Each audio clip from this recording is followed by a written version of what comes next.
Assalamualaikum warahmatullahi wabarakatuh.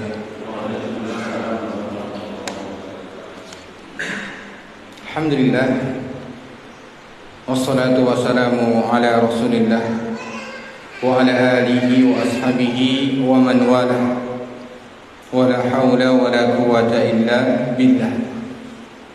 Wa asyhadu an la ilaha illallah wahdahu la syarika lah, wa asyhadu anna Muhammadan abduhu wa rasuluh.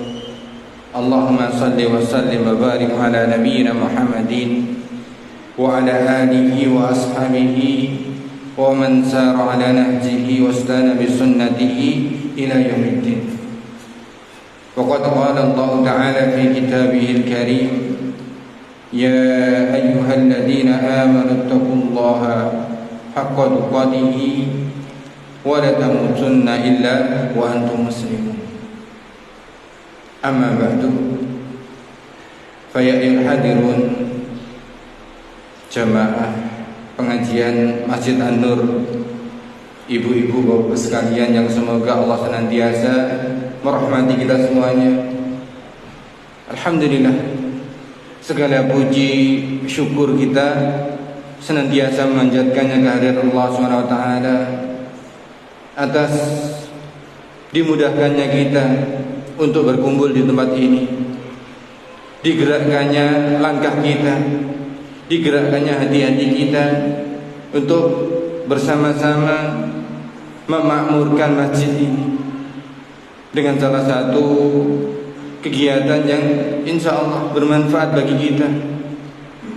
Sebuah kegiatan yang inilah salah satu yang diwajibkan oleh Allah Subhanahu wa taala kepada kita.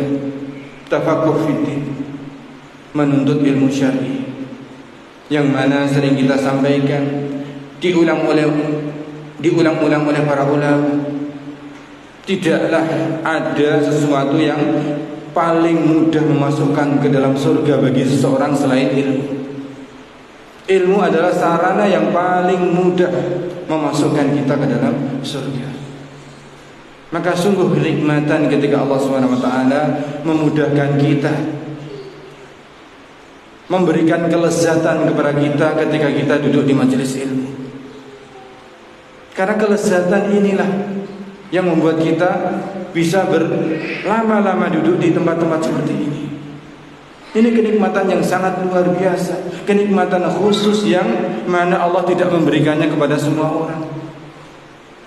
Kita lihat manusia, betapa banyak kaum muslimin yang tinggal di sekitar kita, namun hanya sebagian kecil saja yang diberi kenikmatan oleh Allah SWT untuk bisa merasakan lezatnya duduk di majelis ilmu. Masya Allah. Maka ini kenikmatan yang luar biasa, yang sungguh tidak pantas apabila kita tidak mensyukurinya dengan syukur yang tulus dari hati kita. Jamaah sekalian, alhamdulillah, ini adalah kesempatan pertama saya bisa hadir di tempat ini. Saya sebenarnya asli Ngawi, tapi qadarullah saya tinggal di Madiun. Beberapa waktu yang lalu saya diminta untuk datang ke sini. Alhamdulillah, karena ini juga tanah kelahiran saya Ngawi, dan saya dulu pun pernah sering lewat sini karena saya dibesarkan di sini sana. Masya Allah. Jadi ini seperti nostalgia ketika saya kembali ke sini. Maka ketika kemarin diminta oleh panitia untuk ke sini, tidak ada pertimbangan lagi, langsung insya Allah siap. Hari ini kita akan mengisi pengajian kita dengan sebuah tema ringan, tapi insya Allah bermanfaat. Saya mengambil tema yaitu apa? Bersegera dalam kebaikan. Segera mengambil kesempatan ketika kebaikan itu ada di depan kita. Ini sebagaimana yang mana Allah SWT banyak sekali memerintahkan kepada kita berkaitan dengan kebaikan. Konteks nas-nas yang datang dalam Al-Quran maupun dalam sunnah Nabi banyak yang diawali dengan bersegera apabila berkaitan dengan kebaikan. Misalnya apa? Firman Allah Subhanahu wa taala, "Sabiqu ila magfiratin min rabbikum wa jannatin arduha ka'ardis samawati wal ardh." Bersegeralah kalian, berlomba-lombalah kalian ketika ingin mendapatkan ampunan Rabbmu dan surganya yang seluas langit dan bumi. Atau dalam ayat yang lain yang hampir serupa, "Wasari'u ila magfiratin min rabbikum wa jannatin arduha samawati wal ardh." Hampir sama. Atau sebagaimana yang disampaikan baginda Nabi sallallahu alaihi wasallam, "Badiru bil a'mali." Bersegeralah kalian dalam beramal. Dan banyak lagi perintah yang datang dari Al-Quran maupun dari As-Sunnah agar kita bersegera ketika berhadapan dengan kebaikan. Maka dari beberapa ayat yang kita baca tadi, beberapa hadis yang kita sampaikan tadi, para ulama menjelaskan mengapa kita harus bersegera. Mengapa ketika kita berhubungan dengan amal saleh bukan hanya sekedar melaksanakannya, tetapi harus dengan bersegera. Saya akan merangkum beberapa apa yang dijelaskan oleh para ulama. Mengapa kita harus bersegera ketika berhadapan dengan kebaikan. Salah satu di antara alasan mengapa kita harus bersegera dalam kebaikan, yang pertama adalah karena kita sadar umur kita itu sangat terbatas. Kehidupan kita di dunia itu sangat terbatas.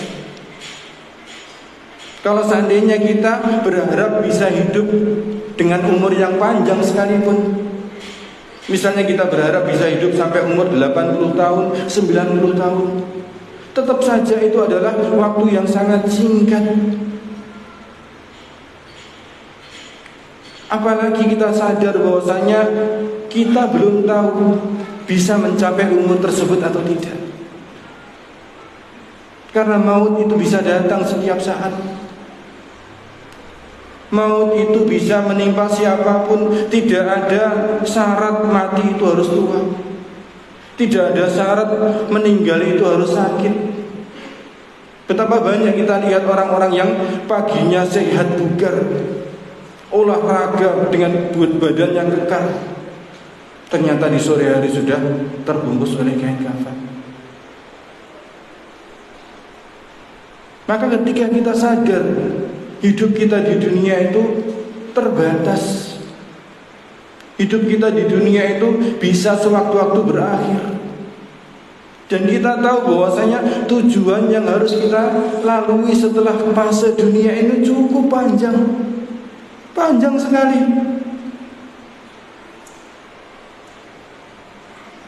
Waktu yang kita tempuh, misalnya kita diberi umur 80 tahun, itu tidak ada bandingannya dengan perjalanan yang panjang yang akan kita lalui setelah fase dunia.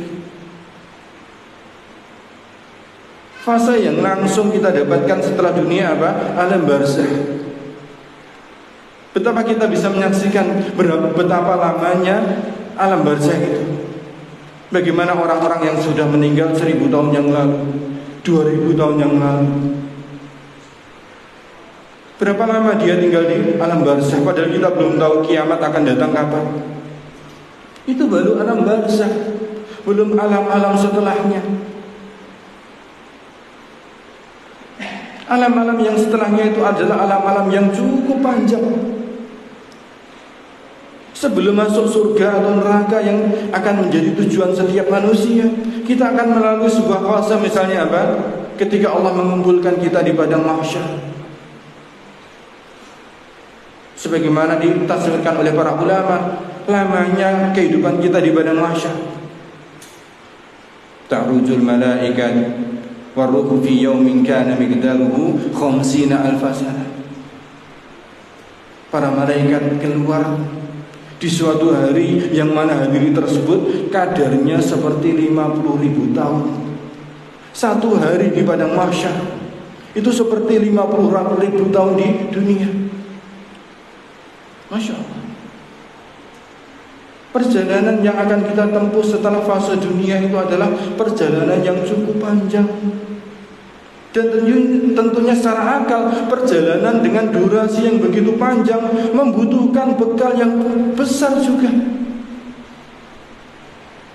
Dan kita sadar tidak ada bekal yang bisa kita persiapkan untuk perjalanan panjang tersebut kecuali dengan amal saleh.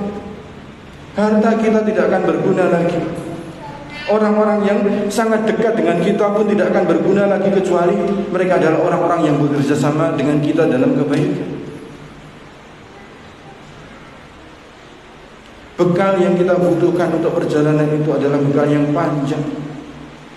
Kalau kita tidak segera memulai kebaikan, apa yang cukup? Apakah kita akan merasa bercukup diri dengan amal yang minimalis setelah kita tahu bahwasanya perjalanan kita cukup panjang? Tidak. Apalagi ditambah perjalanan yang kita akan lalui sepanjang itu, bekalnya adalah sesuatu yang disampaikan oleh baginda Nabi Sallallahu Alaihi Wasallam adalah sesuatu yang dibenci oleh oleh hati kita. Perjalanan yang cukup panjang yang akan kita lalui setelah fase dunia itu, yang kita inginkan adalah berakhir di surga. Sepakat kita kaum muslimin, siapapun dia selama dia masih ada keimanan dalam hatinya, pasti ingin mengakhiri perjalanan panjang tersebut di surga.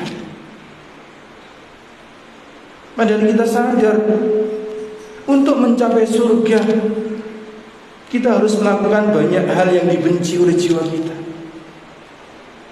Sebagaimana disampaikan baginda Nabi sallallahu alaihi wasallam, khufatil jannatu bil makarih. Surga itu diliputi dengan amalan-amalan yang dibenci jiwa.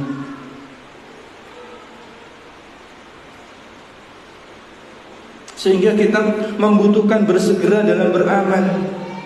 Mengapa? Karena amalan yang kita segerakan itu akan menjadi pintu bagi amalan-amalan yang lain. Karena amalan yang dilakukan oleh seorang hamba itu berkaitan dengan amalan-amalan berikutnya. Ketika seorang hamba, seorang muslim, dia bersegera dalam melaksanakan amalan ketaatan, maka Allah akan memudahkan terbukanya amalan-amalan ketaatan yang setelahnya. Ini sebagaimana perkataan para ulama, al-jazaa'ul hasanat al-hasanatu ba'daha. Atau perkataan yang lain, inna min alamati qabulil hasanati al-hasanata ba'daha. Sesungguhnya di antara tanda bahwasanya kebaikan seorang itu diterima adalah Allah memudahkan kebaikan-kebaikan setelahnya.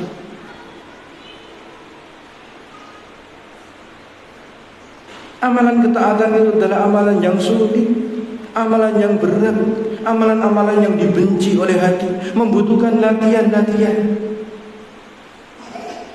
Kalau kita tidak segera mengambil amalan yang ada di depan kita, sulit bagi kita untuk bisa continue, bisa istiqomah di atasnya.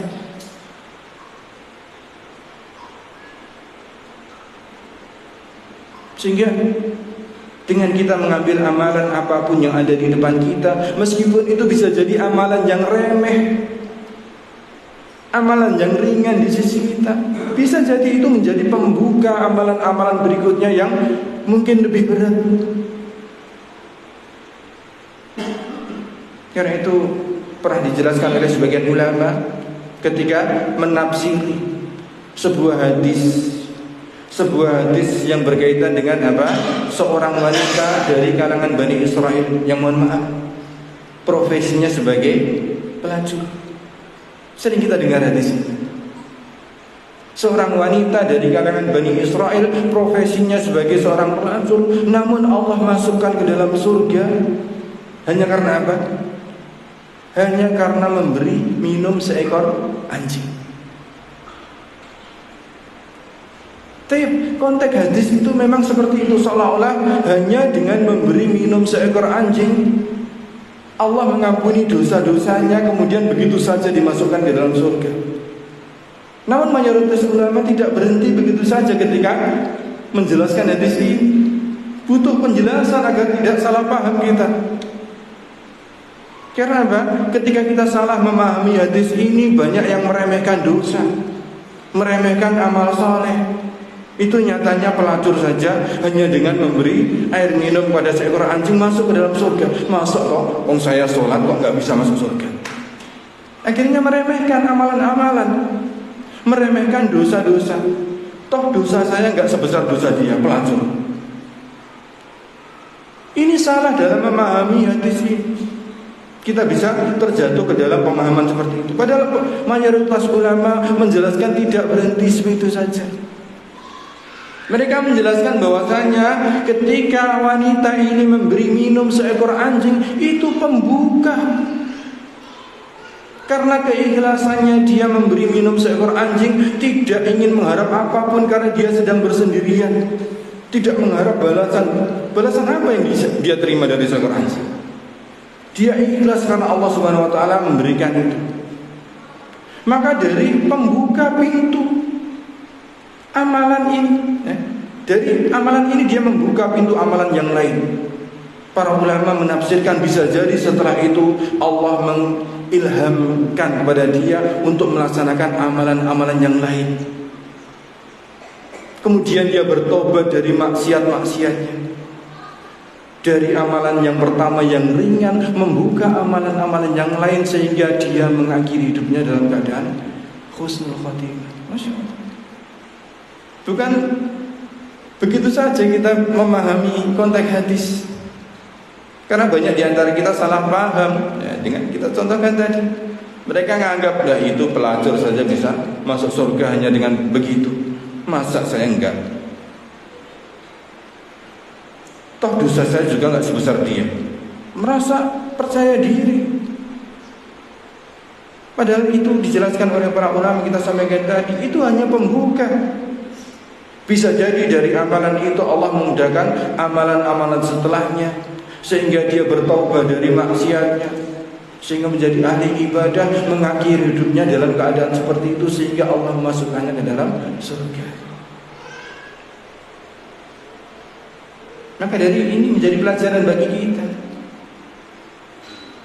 Banyak di antara kita sering mendengar bahwasanya akhir perjalanan seorang muslim itu inginnya dimasukkan ke dalam surga, dan sering mendengar surga itu adalah sesuatu yang mahal. Sudah sering kita dengar surga itu bangunannya terbuat dari emas permata. Keindahannya tidak bisa dibayangkan. Seseorang ketika dimasukkan ke dalam surga akan mendapatkan bangunan yang begitu megah, kapling yang begitu luas. Atau bahkan salah satu nas yang menjelaskan tentang keindahan surga, yaitu sebuah hadis dari Nabi SAW ketika beliau menceritakan tentang keadaan orang terakhir yang dimasukkan ke dalam surga. Orang terakhir, artinya apa? Dia adalah orang yang dimasukkan ke dalam surga namun mempunyai dosa yang paling banyak. Kenapa? Nabi SAW menjelaskan berkaitan dengan orang ini, rajulun yakhruju minan nari habwa, yaitu seorang laki-laki yang dia keluar dari api neraka dalam keadaan merangkak. Saking beratnya penderitaan yang dia diterima di neraka, dia keluar tidak bisa dalam keadaan berdiri, merangkak. Dia keluar dari neraka, begitu keluar dari neraka menghadap Allah. Ketika sampai di hadapan Allah, Allah memberitakan kepadanya, idhab fadkhilil jannah, pergilah kamu, masuklah kamu ke dalam surga. Fayatiha fayukhayyalu ilaihi annaha mal'ah. Maka laki-laki ini pergi ke surga. Ketika sampai di depan surga, dia membayangkan surga penuh. Kenapa? Surga sudah dipenuhi dengan istana-istana yang diisi oleh manusia-manusia.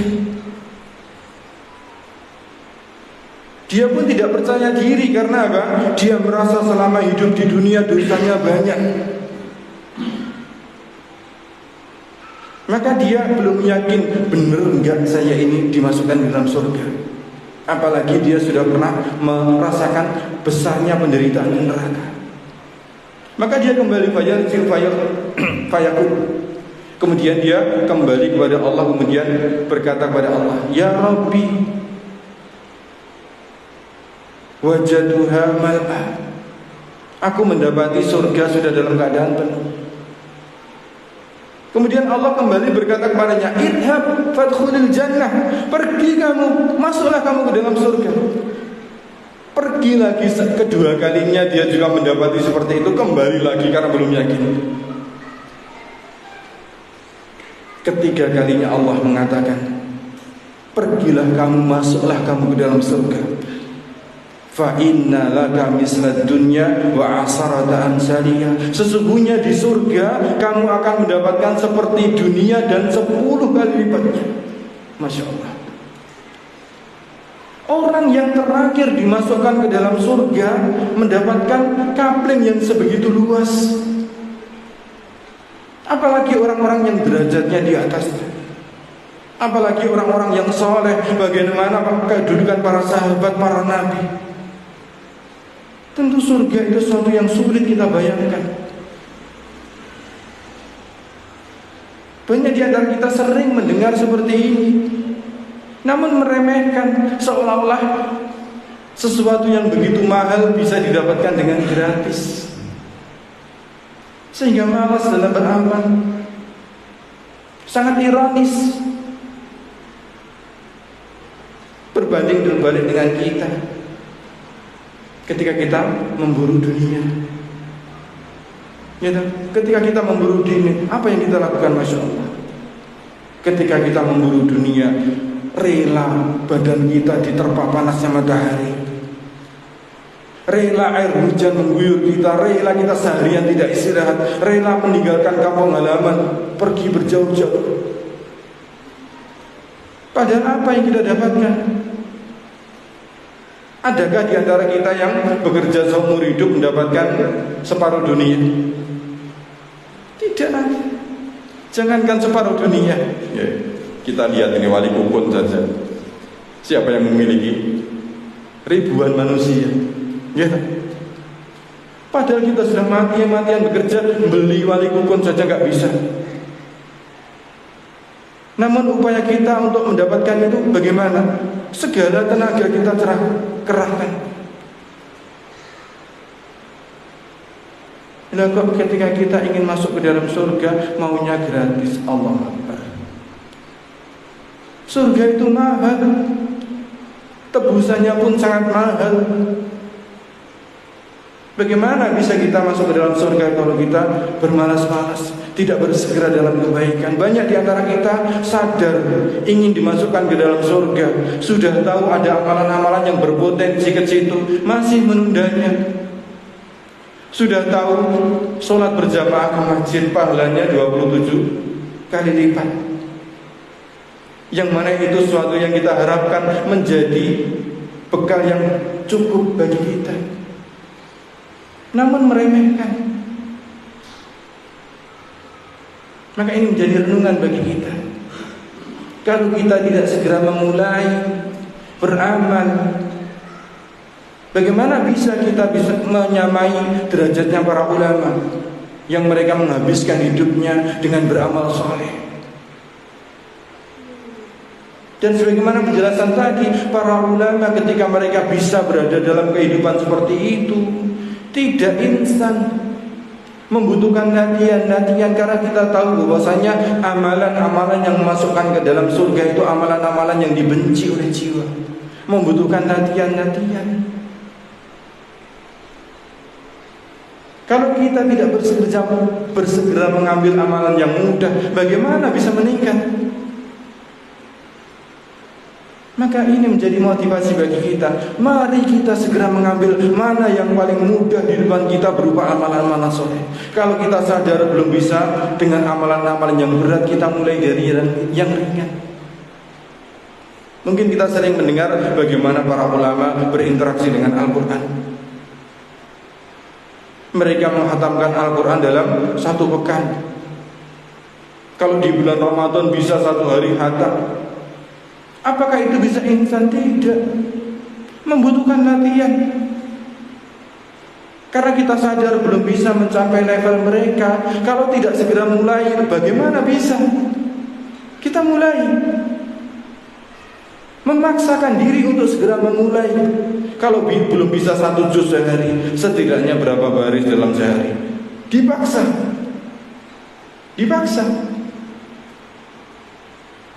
Insya Allah kalau kita bisa memaksa diri memulai membaca Al-Quran meskipun hanya sedikit, misalnya setengah halaman setiap selesai sholat. Kalau belum bisa setiap selesai sholat, setidaknya kita 1 hari setengah halaman. Maka dengan begitu insya Allah, kalau kita bisa mempertahankannya, janji Allah akan meningkatkan kualitas kita. Kita buktikan ini. Itu berkaitan dengan Al-Quran. Belum ibadah-ibadah yang lain, misalnya sholat malam. Kalau kita sadar belum bisa menjalani sholat malam sebagaimana yang dicontohkan oleh para ulama, setiap malam menghabiskan waktu misalnya 11 rakaat, kita belum bisa, kita segera memulai dengan yang paling ringan di antara kita. Kalau masih berat untuk dibangun sepertiga malam, setidaknya sebelum tidur kita memulainya dengan witir. Kalau masih berat 3 rakaat, 1 rakaat. Apa yang berat sholat 1 rakaat? Insya Allah tidak. Kita memulainya sebelum tidur, ambil air wudhu, sholat 1 rakaat. Kita istiqomahkan, insya Allah bisa bertambah dengan 3 rakaat. Ketika sudah istiqomah, mencoba bangun sebelum subuh 10 menit untuk menyempatkan diri witir di sana. Kita tambah 5 menit, kita tambah 5 menit lagi. 1 tahun kita istiqomah, insya Allah 1 jam itu mudah bagi kita.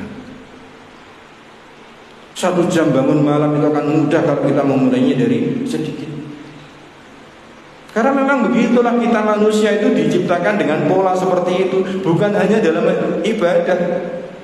Tubuh manusia itu diciptakan dengan pola seperti itu. Dia akan sesuai dengan kebiasaannya. Ya, misalnya kita lihat pelari maraton. Gitu. Pelari maraton itu bisa berlari 40 sekian kilometer. Apakah itu instan? Tidak, wallahi tidak instan. Mereka membutuhkan latihan, lari dulu dalam jarak yang sedikit, ditambah. Lihat pelari maraton, kalau jenengan membaca biografi mereka, pasti akan dimulai dengan lari jarak agak jauh. Kalau sudah terbiasa dengan 40 km baru berani terjun di kelas maraton. Itulah kita. Kalau kita sadar kita masih berat dalam merasakan ibadah yang panjang-panjang yang banyak di antara kita tanpa latihan rok-rok asem, istilah orang Jawa. Paham ya orang sini, rok-rok asem. Di awal semangat berat, tumbang. Ini sebagaimana yang terjadi fenomena di kalangan kaum muslimin ketika Ramadan, gitu. Ketika Ramadan di awal, masya Allah semangatnya luar biasa. Karena tanpa persiapan, sebelum Ramadan tidak pernah ibadah dengan durasi yang sepanjang itu, kok tiba-tiba langsung semangat. Biasanya 5 hari tidak bertahan. Sebabnya apa? Bisa jadi kurang latihan. Coba kalau kalian kita latihan di hari-hari sebelum Ramadan itu sudah terbiasa dengan meningkatkan amal ibadah, sholat malamnya ditambah, membaca Al-Qurannya ditambah, insya Allah Ramadan itu akan menjadi sesuatu yang sangat efektif bagi kita. Karena kita sudah terbiasa melaksanakan amalan-amalan sebelumnya. Itulah sebab pertama mengapa kita harus bersegera dalam kebaikan. Karena kita sadar umur kita terbatas, bekal kita yang kita butuhkan untuk perjalanan kita cukup banyak. Yang kedua, Dijelaskan oleh para ulama mengapa kita harus bersegera dalam beramal.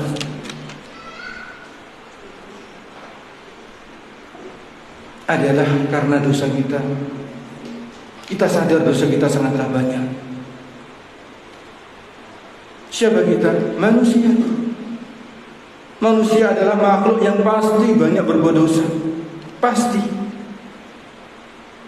Sebagaimana sabda Nabi kita, kullu bani Adam khata'un. Setiap bani Adam pasti khata'un. Nah, yang sudah pernah belajar bahasa Arab ya. Khata'.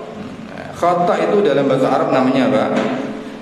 Sighah mubalaghah. Sighah mubalaghah itu sesuatu yang berarti apa? Sangat. Bukan apa? Bukan hanya setiap Bani Adam pasti berbuat dosa. Tidak. Tapi setiap Bani Adam pasti banyak berbuat dosa. Ini sudah dipastikan. Kita sebagai Bani Adam itu pasti akan banyak terjatuh ke dalam dosa-dosa. Sudah fitrah kita sebagai manusia akan seperti itu. Jangankan ketika sudah diciptakan, sebelum diciptakan pun sudah diprotes oleh para malaikat. Perhatikan di awal-awal surat Al-Baqarah. Wa idh qala rabbuka lil malaikati inni ja'ilun fil ardi khalifah. Qalu ataj'alu fiha man yufsidu fiha wa yasfiku ad-dima' wa nahnu nusabbihu bihamdika wa nuqaddisu lak. Makhluk yang berbuat banyak kerusakan di sana, makhluk yang akan menumpahkan darah-darahnya saudaranya di sana.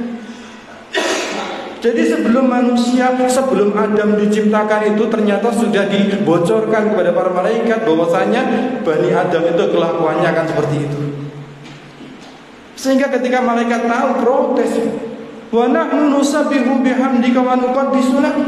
Sedangkan kami ya Allah senantiasa bertasbih kepadamu, memujimu, mensucikanmu. Apa tidak cukup dengan kami saja ya Allah?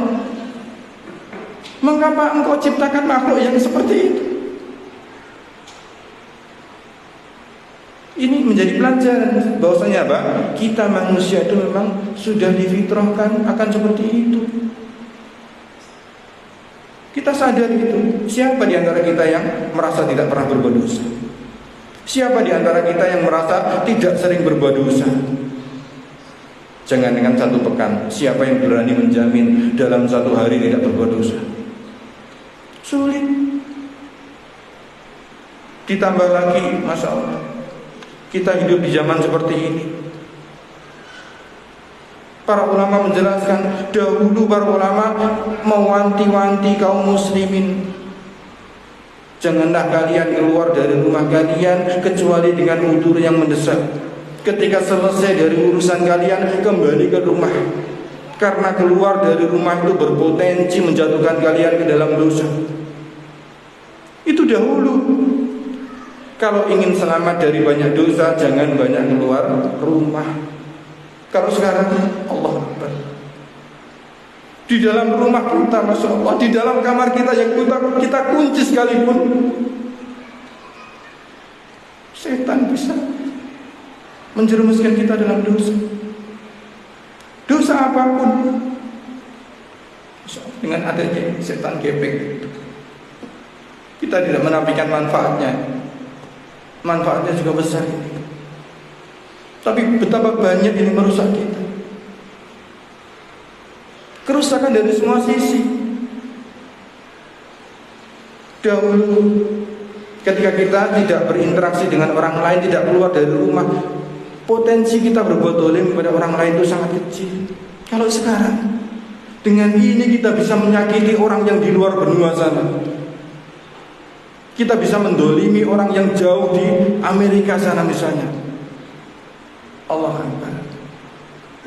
Kita hidup di zaman yang kita itu sangat mudah terjatuh ke dalam dosa.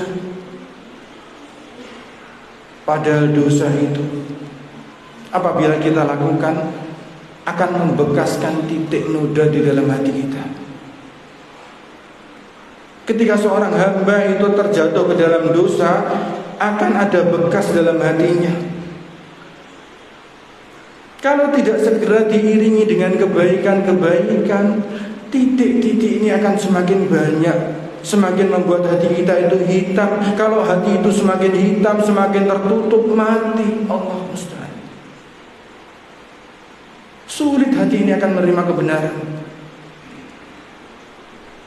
Maka dari itu ketika kita sadar kita hidup di zaman yang sulit bagi kita untuk terhindar dari maksiat, perbanyak mengiringnya dengan kebaikan-kebaikan.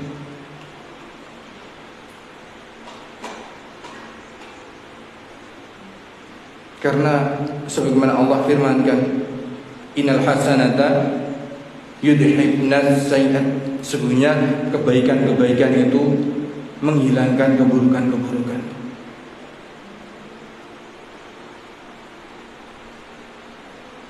Bukankah kita sering mendengarkan dalam pengajian-pengajian kita betapa banyak amalan-amalan yang bisa menggugurkan dosa?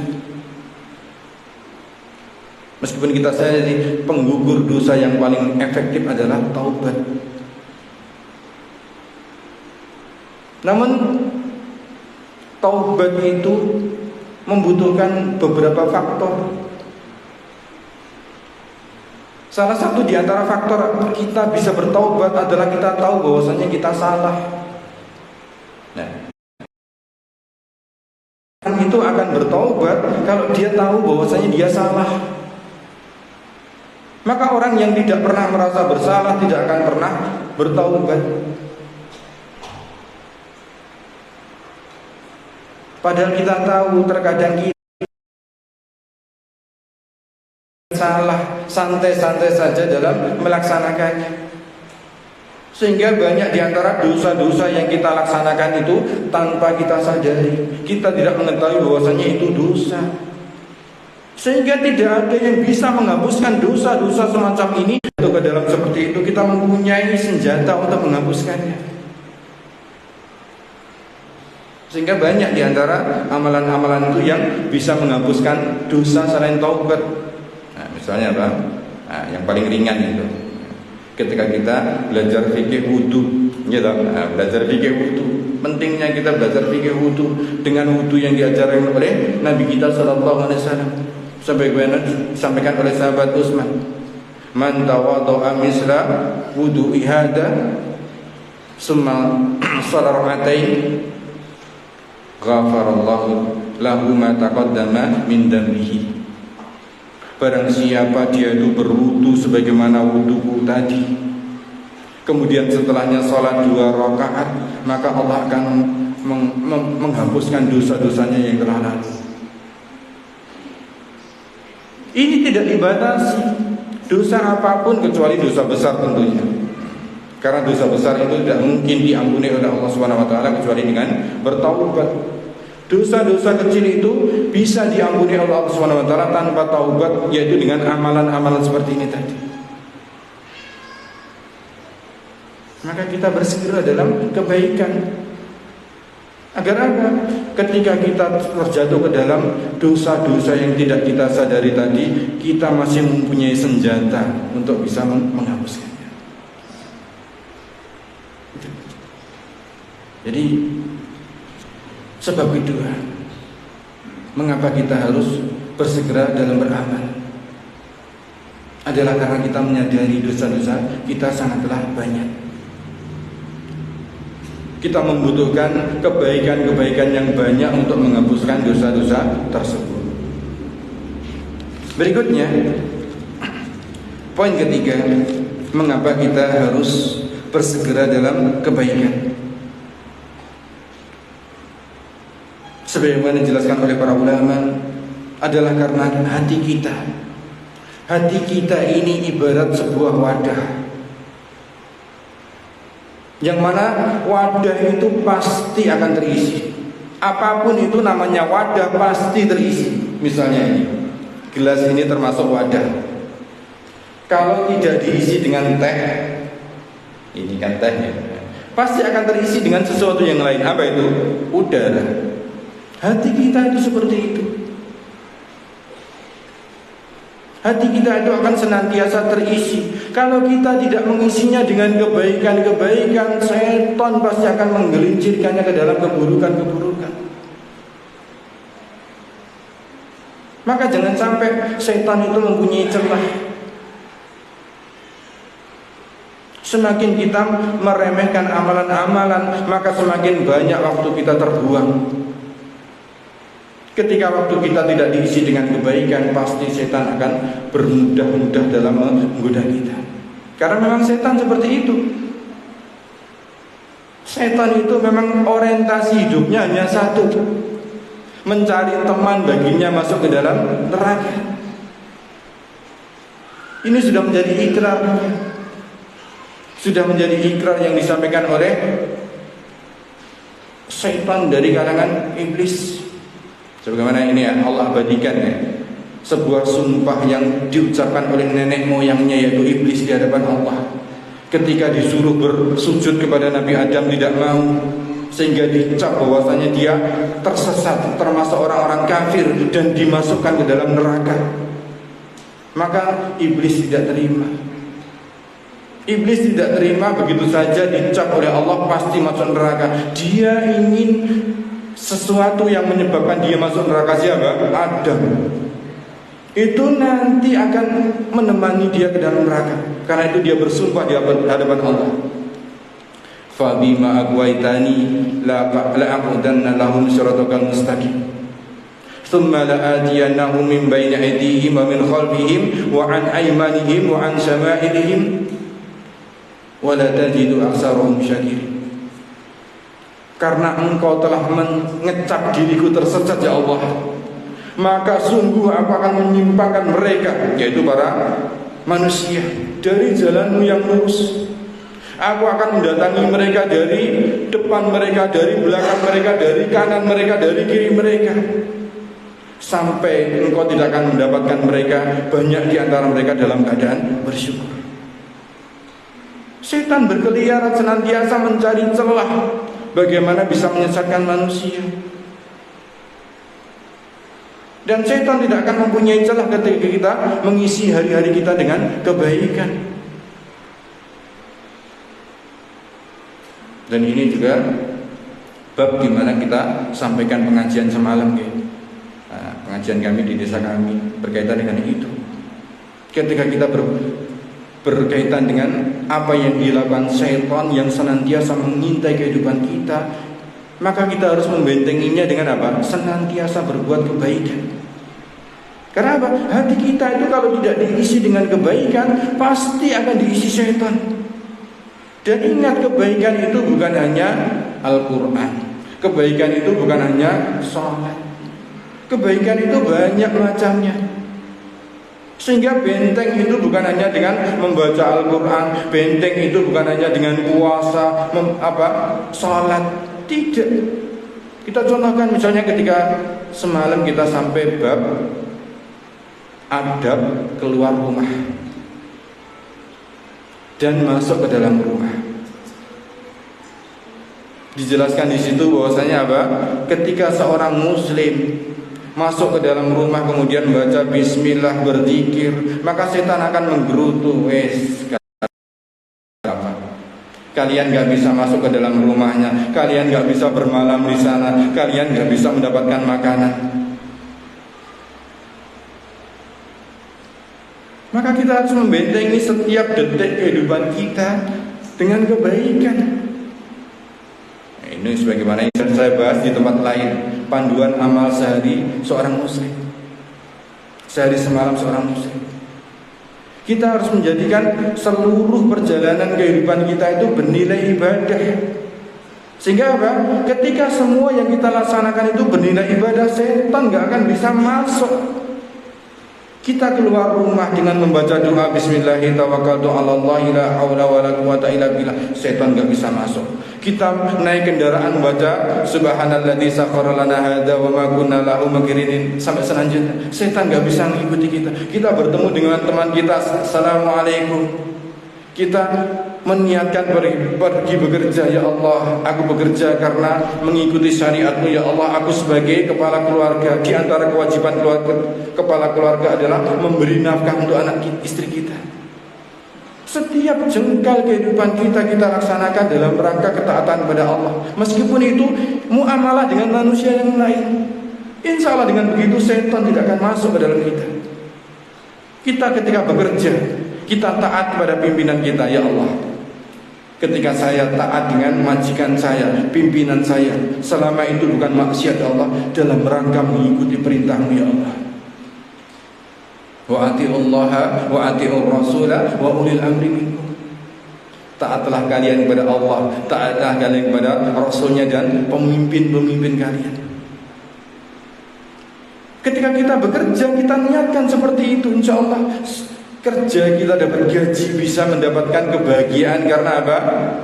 Balasan yang didapatkan dari keluarga dengan nafkah yang kita berikan, Allah pun akan membalasnya dengan pahala. Masya Allah. Maka ketika kita mengiringi setiap jengkal kehidupan kita berisi dengan ketaatan demi ketaatan, setan tidak akan bisa masuk. Dan ketaatan itu beragam. Semua yang kita lakukan itu bisa berpotensi ketaatan bagi kita apabila kita mempunyai ilmunya. Mudah insya Allah. Misalnya ketika kita akan tidur, kita akan tidur membaca doa ibadah. Selain berdoa, kita niatkan, ya Allah, aku tidur lebih awal, semoga dengan begini aku bisa bangun di akhir malam. Ibadah lagi. Bahkan ketika dia sudah berniat di awal malam untuk tidur lebih awal, kemudian bangun di akhir malam, kemudian Allah membuat dia tidak tidur, sudah dicatat satu pahala. Masya Allah. Potensi kebaikan itu banyak di depan kita. Tidak ada alasan berat, tidak ada alasan insya Allah. Apapun yang ada di depan kita itu semuanya berpotensi ibadah bagi kita. Kalau kita bisa memulainya dari sesuatu yang ringan, yang berat-berat, yang tadinya begitu mengerikan bagi kita. Apa ya bisa saya sholat 11 rakaat setiap hari? Mengerikan di awal. Kenapa? Karena kita tidak memulai. Apa ya bisa saya 1 juz sehari, lalu kerjaan saya begini dan begitu. Insya Allah keberkahan itu akan menyertai kita. Ketika keberkahan itu ada dalam kehidupan kita, kita bisa melaksanakan banyak manfaat dalam waktu yang sama. Itulah berkah. Berkah insya Allah waktu kita. Kita lihat orang-orang yang dia menghabiskan waktu dengan Al-Quran, kerjaannya efektif insya Allah. Dia akan perhitungan dengan waktu sehingga tidak akan membuang-buang waktu kerja, harus segera diselesaikan agar bisa melaksanakan pekerjaan yang lain. Itu hubungannya dengan dunia.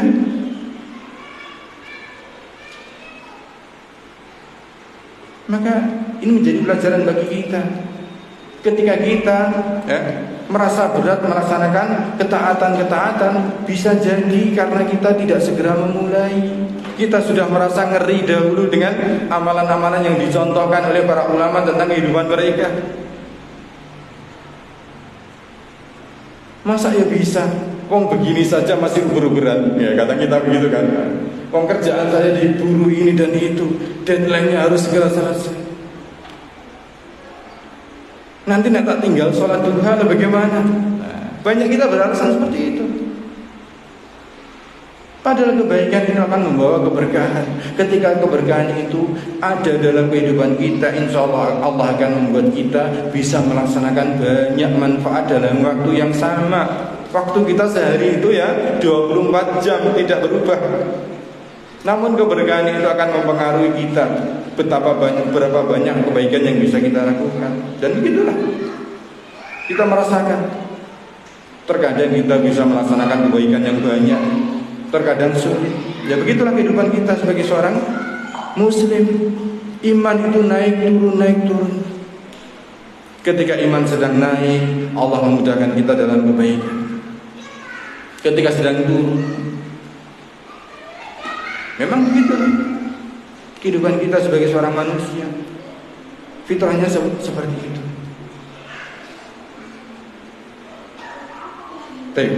Kemudian itu poin ketiga nih. Poin ketiga,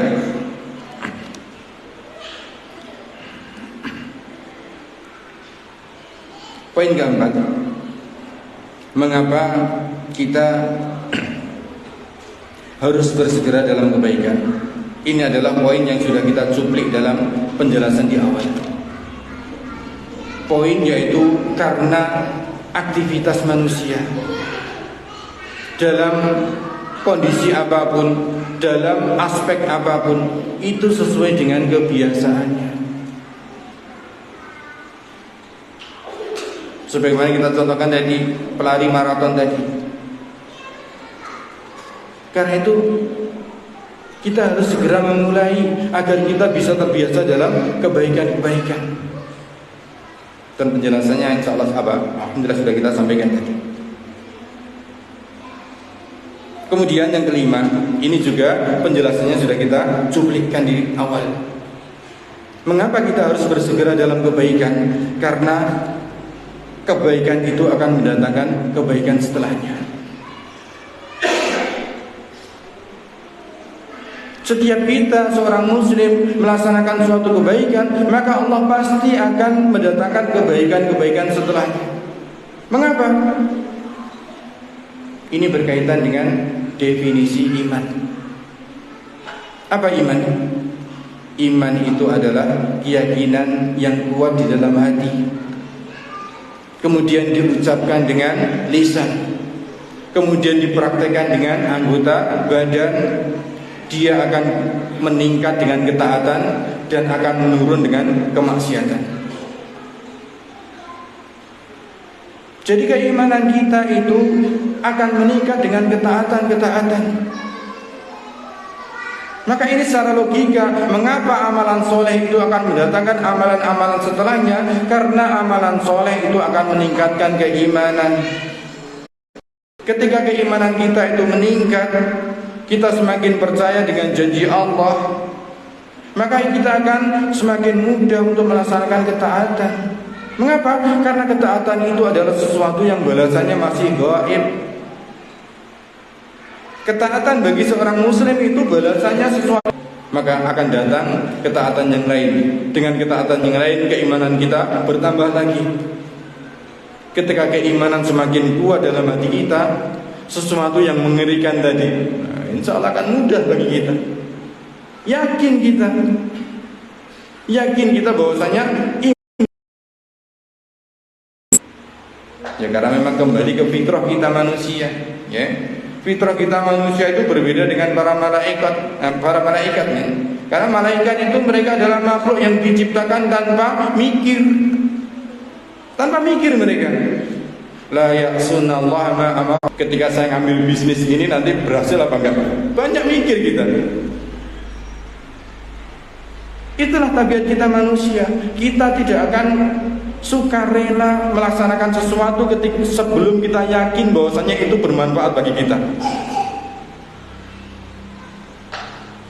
Padahal manfaat yang didapatkan dari amalan-amalan soleh itu sesuatu yang masih gaib, belum bisa kita langsung rasakan, sehingga membutuhkan keimanan untuk bisa continue di atas.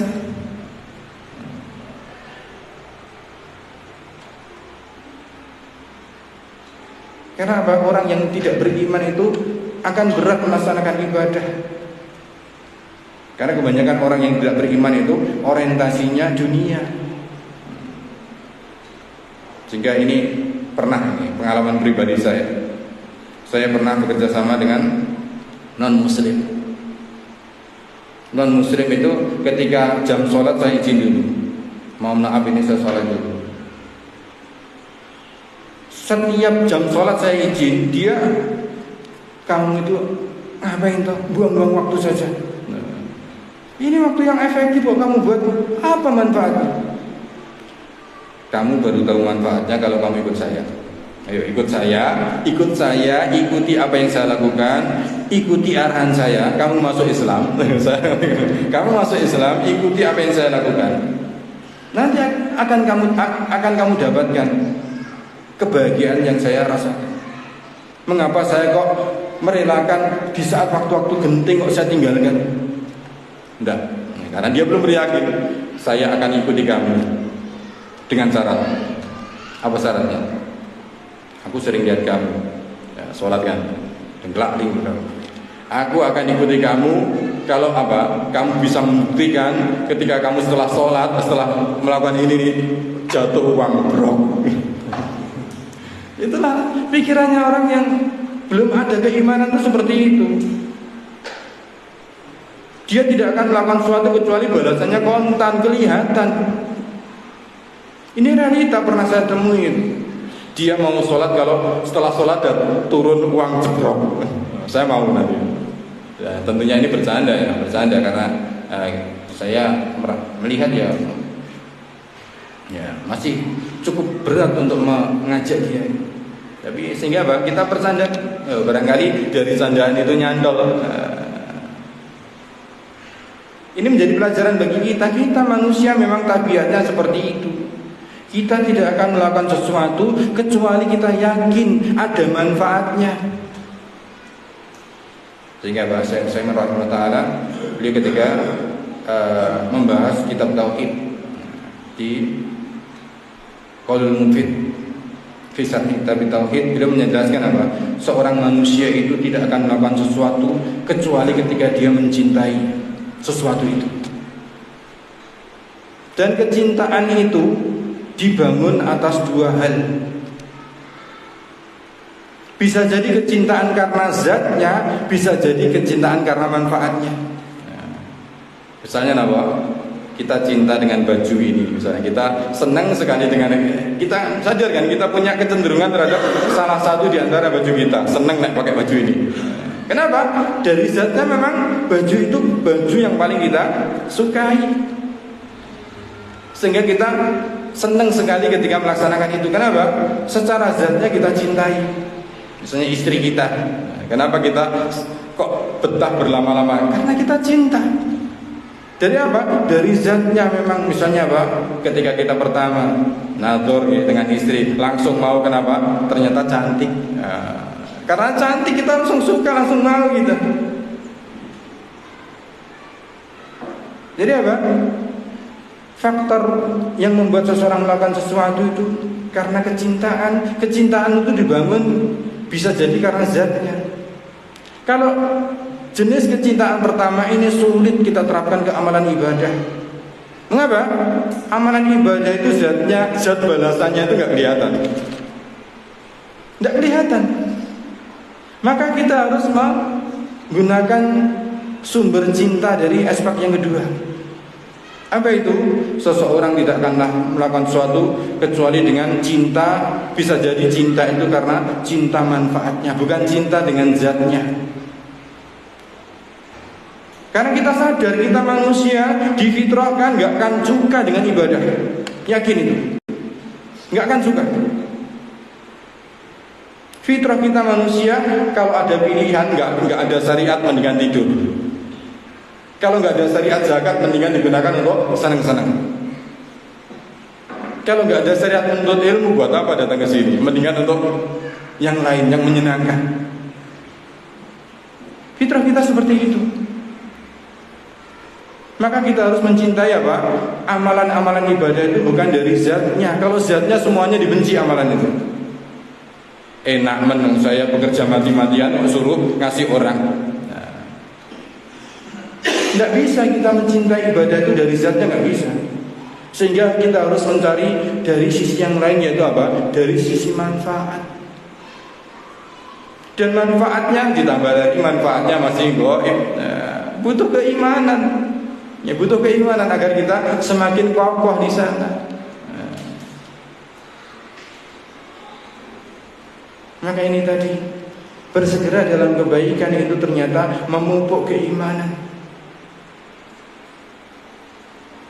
Semakin tinggi keimanan kita, maka akan semakin mudah kita dalam kebaikan-kebaikan yang mana balasannya adalah sesuatu yang belum langsung kita bisa merasakannya.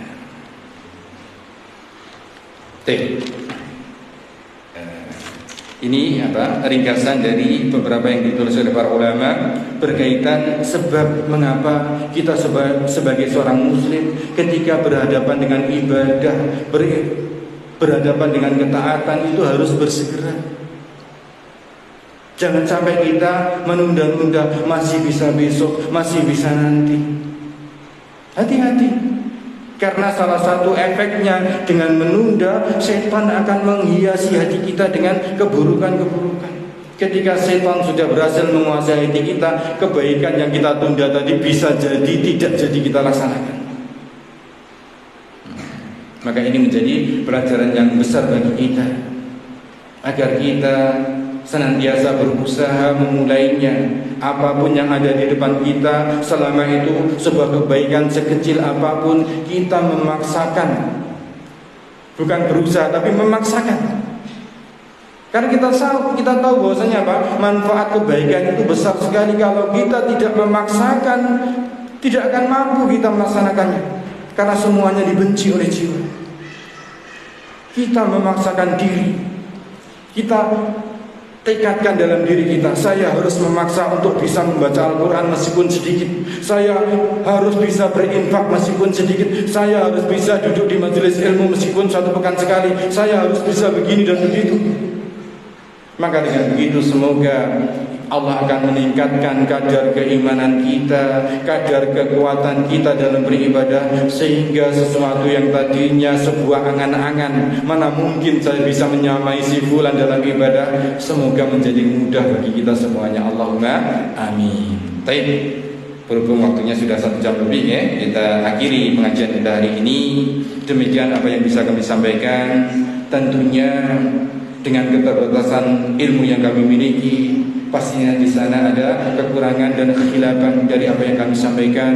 Karena itu saya dengan kerendahan hati memohon keikhlasan jenengan semua yang hadir untuk dengan tulus hati memaafkannya, sehingga apa yang kita laksanakan hari ini, kesalahan-kesalahannya diampuni oleh Allah Subhanahu wa taala, sehingga hanya menyisakan kebaikan yang bisa kita rasakan. Allahumma amin. Demikian kita akhiri pengajian kita hari ini.